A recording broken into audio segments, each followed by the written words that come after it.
Hello and welcome to Connect. I'm your host, Randy Shabilo. Visiting from Arkansas is Christian Kowalchuk, assistant coach with the Arkansas Razorbacks, as well as Professor Joe Garcia, the political scientist from the University of Saskatchewan. As always, we'd like to connect with you. Tweet Shaw TV Connect, find us on Facebook, email shawtvconnect@shaw.ca, or call us at 306-665-3796.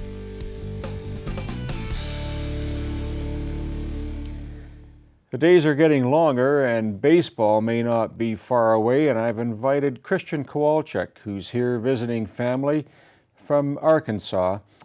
Christian, I want to give you a big welcome back home, and first of all, maybe give us a bit of background about who you are and how come you're visiting back here and why you're in Arkansas. Well, thanks for having me. Well, it's Christmas time. I usually come back and visit the family. I live in Fayetteville, Arkansas now, and coach college baseball there. I just come back every Christmas because, I've played college baseball now and now I coach, so it's just kind of tradition to come back here and visit some friends and family and get to visit with you. Keeps you wholesome with the temperatures, no doubt. Yeah, it does. So a little bit about Christian. You were born in Alberta and moved here as a youngster, toddler. Went to school here, and then what happened with your career? Well, like you said, born and raised in Saskatoon. Picked up playing baseball at the age of 10, and I loved it. I fell in love with it right away. Looked forward to every upcoming season, probably because I got to play with a lot of the guys I went to school with and friends I keep in touch with now. Which league would that have been at that age? I played with the Braves, Yeah. and it was I think it was Pee Wee when I started, so it was 10-year-olds and worked up from bantam to midget and so on. But yeah, I just got into baseball every summer, and then once I got a little bit older, probably 14, 15 is when in the off season I would start to train a little bit harder, a little bit more involved with off-season training camps that they'd have here, and get involved with that year-round kind of thing. Trying to prepare myself for the possibility to go play college baseball someday. That was my goal. So just that's where it kind of evolved from when I was a little kid to, and when I was in high school, kind of took it a little more serious. You didn't just wake up one day. This kind of grew onto you, it sounds like, from, I can't imagine anyone just thinking, I'd like to go play ball in Arkansas. Right. Yeah. It really didn't matter to me where it was in the States. It was the fact that it was in the States. I didn't really, honestly, I didn't know enough about what school was really good for baseball. It was more about, I know that they play college baseball, and my goal was, get into college. I wanted to get into college, and if I could play a sport on top of it, that was a plus. And so baseball was the sport I loved to play. And so honestly, it wasn't really, I didn't pick Arkansas or I didn't pick Kansas. It was just one of the things that worked out. When you talk about your time here, I know that we're kind of a football crazy and hockey crazy community, but there are diehard and very educated fans in sports like lacrosse and baseball. Mm-hmm. What kind of teams did you play on? It wasn't always the pick of the litter, if you will. Yeah, right. You had to earn your way where you are. Right. Just like when I first started, I was 10 years old. So I believe kids usually start when they're 5. So at that age, they get a little coach pitch. The parents are thrown to the hitters. They get to kind of learn the game a little bit. And so from that age all the way to 10, kind of missed that part of it. So when I did tryouts, and you could tell I didn't know which way to go, where to throw the ball. I had run counterclockwise around the bases. Yeah, I had the ability. I just didn't have the knowledge of the game, True. How to really play the game. So that was surfaced during tryouts, and I actually didn't make the best team. I made the 3rd string team that year, and for the first couple of years, that's what I played on until I really started to learn the game. And from then on, just kind of worked my way up, and it was fun. So, what sparked your interest? I guess as your mid-teens started to happen, was it the guys you were playing with? Was it the level of coaching, the environment that you're here in? What happened? It had, yeah, that's a good question because really baseball, I don't know, maybe now it's a little bit, I think it's a little better now for exposure. Well, since you started, I guess. But it was more the coaches that had been around. So when you're 14 or 15, you have the opportunity to play for Team Saskatchewan and then at the Canada Cup. And so they have a coaching staff that will kind of go around and watch the summer teams play, and they'll kind of have tryouts for that.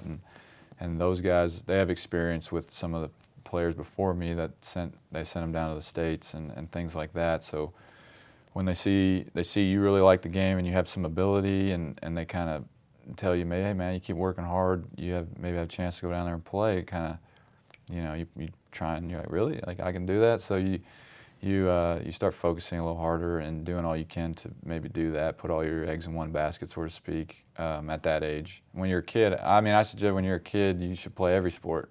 See what you like. Don't get all caught up in just one sport at the age of 5, 6, 10, When you get a little older, you kind of know which sport you really want to play, and you put all your eggs in one basket on that side of things. But that's kind of how it worked.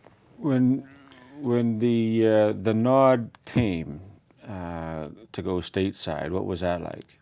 It was awesome. It was just different because you get to play baseball all year round. So in the off season, instead of practicing in gymnasiums and things like that, you're outside on the field playing in December, January.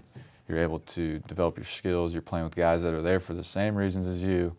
They all want to play college baseball, and a lot of those guys want to play professional baseball. And it's nice to have those guys around all the time, kind of feed off each other. And it was just so much fun. My first year, I remember just being like, wow, this is awesome. I get to wake up, go to school in the morning, and then every afternoon I get to play baseball outside all year round. So, I mean, I couldn't complain. Was there any further scouting that continues to happen when you're in school? Are there kind of some invitations to come to other schools? Yeah, it depends which school you're at. If you're at a 2-year school, which I was at a junior college for 2 years, well, the next level from that would be Division I or Division II or Division III, 4-year schools. So in order to get your degree, you're going to have to go to one of those, you're going to have to transfer after 2 years. So then that's where scouting comes into effect, is these schools come watch you play at the junior college level, and then they either sign you or they like you and offer you a scholarship, and that's how I ended up at Arkansas, is playing at Seward County for 2 years, and then my sophomore year, like Arkansas came around and watched me pitch and offered me the scholarship, and that's how I ended up there. You're a left-handed pitcher, Yeah. a bit of a rarity. When we looked at just reading a little bit about your background, what is the significance of the Arkansas institution? Are they noted for anything in particular? Well, they're noted for pretty much all their sports. It's well known for football, basketball, and I would say baseball in the last 10 years, more so baseball.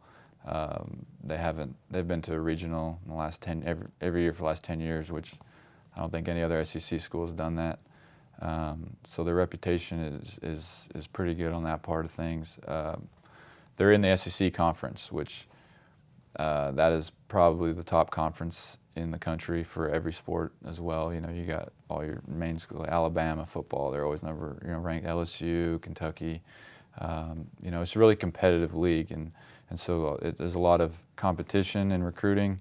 A lot of those schools are just recruiting against themselves to get the same player. So it's really competitive around the league, and then you end up playing them, and you can see the games they're close. I mean, your Friday night games are one-run games because all the players are so close in talent, and it's a one pitch here, one mistake here.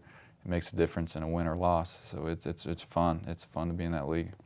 It sounds like it's very intense in terms of people just turn on the TV and watch, but I think at that level, the competitive nature is fascinating.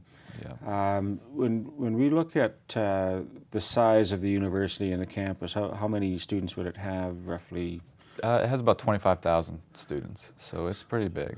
So when we consider our University of Saskatchewan at about 25,000, I guess it's comparable. Is the city size about the same as Saskatoon? Fayetteville is about 100,000 people, but it has surrounding suburbs that are close by. It kind of keeps going to probably the whole area. I'd say is 200,000 people, so it's a decent sized college town. It's not a huge city feel, but it's also got things you got downtown and things and malls and stuff. But it's more of a college town feel. So like when school's in session, you can really feel how the life of the town and the energy. Yeah. So. What can you tell us about some of the work that you've done? There was something that you did here that raised some funds and sporting equipment that was donated. Can you tell us about that? Yeah, that was done a few years back. The RCMP, and we raised some. Anybody had any old gloves, bats, equipment.